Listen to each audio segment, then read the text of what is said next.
de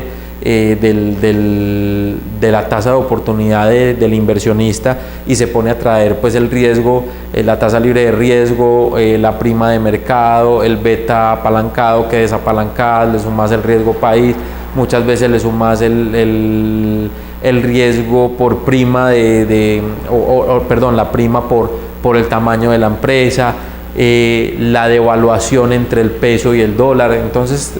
son muchas cosas que uno puede calcular mucho desde la academia, pero cuando el inversionista no conoce ese dato, pero generalmente el inversionista sí conoce ese dato y realmente está supremamente dispuesto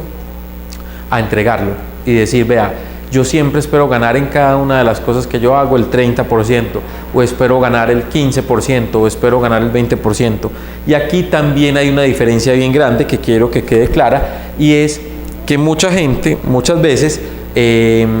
hablamos como de la rentabilidad que puede ganar una empresa, pero resulta que el socio también trabaja en la empresa y se saca un salario, y puede que la rentabilidad de la empresa sea bajita, pero que cuando le sumamos su salario más lo que él saca como beneficios de la empresa, pues obviamente ya sí empieza a ser muchísimo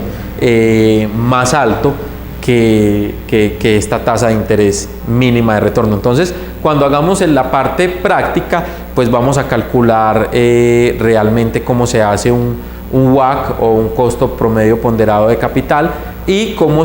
vamos a calcular en el mismo ejemplo que estamos llevando, suponiendo algunos datos, la rentabilidad del activo neto, que como dijimos es uno de los macroinductores que se evalúan financieramente. Esos macroinductores que se evalúan financieramente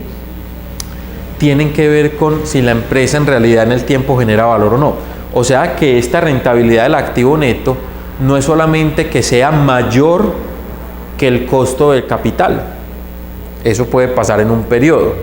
pero más allá de eso necesitamos que esa rentabilidad del activo neto crezca a medida que van pasando los años. Entonces eso es un tema que también debemos tener en cuenta, porque no es como, bueno, listo, yo ya tengo mi rentabilidad del activo neto y es mayor que mi costo de capital promedio ponderado, entonces estoy súper bien. Sí, ese es el primer punto, que esté muy bien, pero el segundo punto para que esté mejor es que además de ser más grande, sea superior que la rentabilidad del activo neto del periodo pasado. Así es que estamos generando valor en el tiempo, y de ahí es donde viene el concepto de EVA, que es el valor económico agregado en el tiempo. De ahí es donde viene pues como esa sigla, que es una sigla que muchos quieren conocer, que en realidad en las empresas poco se calcula, pero que en las empresas grandes sí les empieza a llamar la atención esa cifra, porque se dan cuenta que ese es el verdadero indicador de entender si usted está creciendo o si en realidad usted se está estancando en el mercado o está perdiendo valor en el mercado. Entonces, voy a repetir lo que vimos en la clase teórica del día de hoy.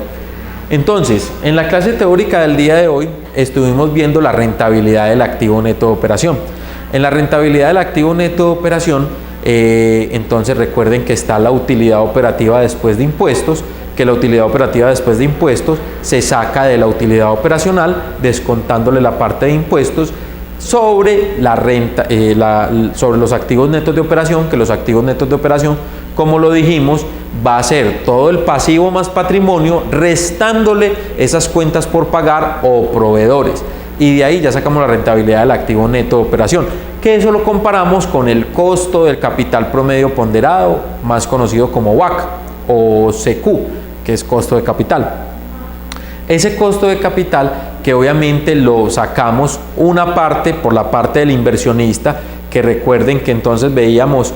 P, que es la parte del patrimonio, por el caso P, que dijimos que es la tasa de oportunidad del inversionista, que dijimos que usted la puede calcular técnicamente, pero que generalmente el inversionista ya la tiene súper clara, y eso lo dividimos sobre la deuda más el patrimonio, es decir, una relación patrimonio sobre deuda más patrimonio, o sea, la estructura que va a tener del patrimonio la empresa. y le vamos a sumar la otra parte, que la otra parte es la parte de la deuda. Entonces dijimos que va a haber la estructura de la parte de la deuda, que es deuda sobre deuda más patrimonio, esa es la estructura de la deuda. Eso multiplicado por el K sub D, que es el costo promedio ponderado de la deuda, que en el ejercicio práctico lo vamos a realizar, y descontándole la parte tributaria, o sea 1 menos T. Y con esas dos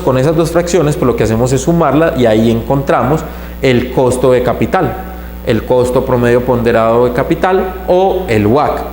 Y comparamos que la rentabilidad del activo neto sea mayor que el costo de capital, y con eso estamos verificando que estamos generando valor. Pero como les acabo de decir, no solamente es verificar esto, sino verificar que la rentabilidad del activo neto en el tiempo vaya siendo mejor año tras año.